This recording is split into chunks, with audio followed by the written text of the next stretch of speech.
হলুদ ঝিন্টি ফুল। এই ফুলটির সাথে সবার পরিচয় নাও থাকতে পারে। এই ফুলটি বেশ কয়েক বছর আগে থেকে বেশি দেখা যাচ্ছে। তার আগে হয়তো এটা বুনো ফুল হিসেবেই থাকতো, বা অনেকে এটাকে ছাদ বাগানে বা বাগানে লাগায়নি। তবে এই গাছটি এখন অতি পরিচিত। এটার বিভিন্ন কালারের হয়ে থাকে। সাদা কালারটা অনেক বেশি দেখা যায়, আর হলুদটাও দেখা যায়, কমলা কালার দেখা যায়।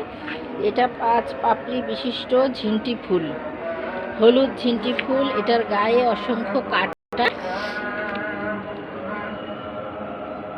কাটা আছে অনেক।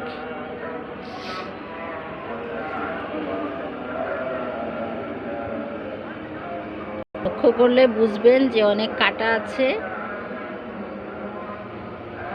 অনেকগুলো করে কলি ফুটে অগ্রভাগে।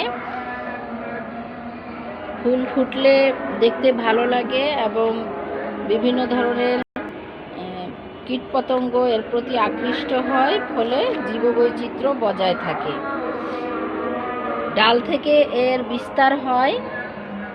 ডাল কাটিং থেকে আমি কয়েকটি চারা করেছি, সেই চারাগুলো দেখতে পাচ্ছেন। অনেক জায়গায় দেখা যায় বনাঞ্চলে ঝোপঝাড়ে এই গাছটি হয়।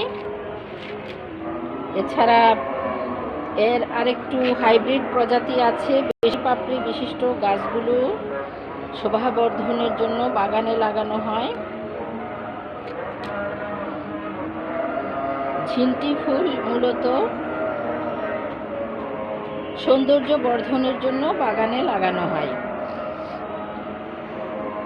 বন্ধুরা, ভালো থাকুন, গাছের সাথেই থাকুন, পরিবেশ রক্ষা করুন, পরিবেশ সজ্জিত করুন। আল্লাহ হাফেজ।